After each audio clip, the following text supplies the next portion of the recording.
Hi hello friends, welcome to CET Fighters YouTube channel. ನೀವೇನಾದರೂ ಇದೇ ಮೊದಲ ಬಾರಿಗೆ ನಮ್ಮ ಚಾನಲನ್ನು ನೋಡ್ತಾ ಇದ್ದರೆ ಆದಷ್ಟು ಚಾನಲ್ಗೆ ಸಬ್ಸ್ಕ್ರೈಬ್ ಮಾಡಿಕೊಂಡು ಪಕ್ಕದಲ್ಲಿರುವಂಥ ಬೆಲ್ಲೈಕನ್ನ ಆಲ್ ಅಂತ ಹೊತ್ಕೊಳ್ಳಿ. ಬನ್ನಿ, ಇವತ್ತಿನ ಈ ಒಂದು ವಿಡಿಯೋದಲ್ಲಿ ಆಹಾರ ಇಲಾಖೆಯಲ್ಲಿ ಖಾಲಿರುವಂಥ ಒಟ್ಟು 33,566 ಹುದ್ದೆಗಳಿಗೆ ಬೃಹತ್ ಅಧಿಸೂಚನೆ ಕೂಡ ಹೊರಬಂದಿರುತ್ತೆ. ವಿಡಿಯೋದಲ್ಲಿ ಕಂಪ್ಲೀಟಾಗಿ ನೋಟಿಫಿಕೇಷನ್ನ ಮುಖಾಂತರ ಮಾಹಿತಿಯನ್ನು ತಿಳಿಸ್ಕೊಡ್ತೀನಿ. ವಿಡಿಯೋನ ಸ್ಕಿಪ್ ಮಾಡದೆ ಕೊನೆವರೆಗೂ ನೋಡಿ.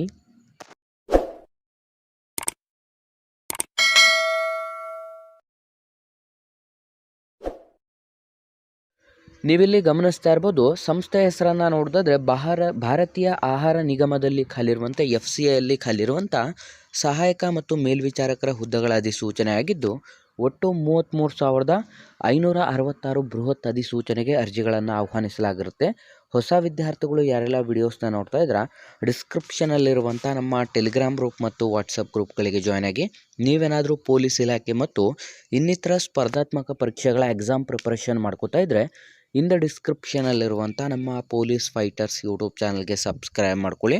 ಅರ್ಜಿಯನ್ನು ಸಲ್ಲಿಸಲು ಬಯಸುವಂಥ ಅಭ್ಯರ್ಥಿಗಳಿಗೆ 1 ಡಿಸೆಂಬರ್ 2024 ಅಧಿಸೂಚನೆಗೆ ಅರ್ಜಿ ಸಲ್ಲಿಕೆ ಪ್ರಾರಂಭ ಆದರೆ ಕೊನೆಯ ದಿನಾಂಕ 31 ಡಿಸೆಂಬರ್ 2024 ಕೊನೆಯ ದಿನಾಂಕವಾಗಿರುತ್ತದೆ. ಆಯ್ಕೆಯಾದಂಥ ಅಭ್ಯರ್ಥಿಗಳಿಗೆ ಸ್ನೇಹಿತರೆ 8,100 ರೂಪಾಯಿಂದ 29,950 ರೂಪಾಯಿ ಪ್ರತಿ ತಿಂಗಳ ಒಂದು ಮಾಸಿಕ ವೇತನವನ್ನು ನಿಗದಿಪಡಿಸಲಾಗಿದ್ದು, ಆಯ್ಕೆಯಾದಂಥ ಅಭ್ಯರ್ಥಿಗಳಿಗೆ ಸಂಪೂರ್ಣ ನಮ್ಮ ಭಾರತದಾದ್ಯಂತ ನೇಮಕಾತಿಯಾಗಿರುತ್ತದೆ. ಅರ್ಜಿಯನ್ನು ಸಲ್ಲಿಸಲು ಬಯಸುವಂಥ ಆಸಕ್ತ ಅಭ್ಯರ್ಥಿಗಳಿಗೆ ನಾವು ಡಿಸ್ಕ್ರಿಪ್ಷನ್ ಬಾಕ್ಸಲ್ಲಿ ಅಫಿಷಿಯಲ್ ಆದಂಥ ವೆಬ್ಸೈಟ್ ಲಿಂಕನ್ನು ಕೂಡ ಕೊಟ್ಟಿರ್ತೇವೆ. ಕ್ಲಿಕ್ ಮಾಡಿ ಆನ್ಲೈನ್ನ ಮುಖಾಂತರ ಅರ್ಜಿಗಳನ್ನು ಸಲ್ಲಿಸಬಹುದಾಗಿರುತ್ತದೆ.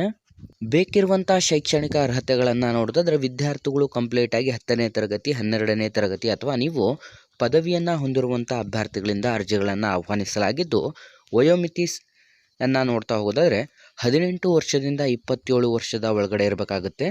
SC/ST ವಿದ್ಯಾರ್ಥಿಗಳಿಗೆ 5 ವರ್ಷ ಮತ್ತು OBC ಕ್ಯಾಟಗರಿ ವಿದ್ಯಾರ್ಥಿಗಳಿಗೆ 3 ವರ್ಷ ಮತ್ತು PWD ಕ್ಯಾಟಗರಿ ವಿದ್ಯಾರ್ಥಿಗಳಿಗೆ 10 ವರ್ಷ ಏಜ್ ರಿಲ್ಯಾಕ್ಸೇಷನ್ ಕೂಡ ನೀಡಲಾಗಿರುತ್ತದೆ. ಅರ್ಜಿ ಶುಲ್ಕವನ್ನು ನೋಡೋದಾದರೆ SC/ST PWD ಮತ್ತು ಎಕ್ಸ್ ಸರ್ವಿಸ್ ಮ್ಯಾನ್ ಅಭ್ಯರ್ಥಿಗಳಿಗೆ ಯಾವುದೇ ರೀತಿಯಾಗಿ ಶುಲ್ಕವನ್ನು ಪಾವತಿಸುವ ಹಾಗಿರುವುದಿಲ್ಲ. ಇನ್ನು ಮಿಕ್ಕುಳಿದಂತೆ ಎಲ್ಲ ಕ್ಯಾಟಗರಿಯ ವಿದ್ಯಾರ್ಥಿಗಳು 500 ರೂಪಾಯಿ ಅರ್ಜಿ ಶುಲ್ಕವನ್ನು ಸಂಪೂರ್ಣ ಆನ್ಲೈನ್ ಮುಖಾಂತರ ಪೇಮೆಂಟ್ ಮಾಡಬೇಕಾಗಿರುತ್ತದೆ.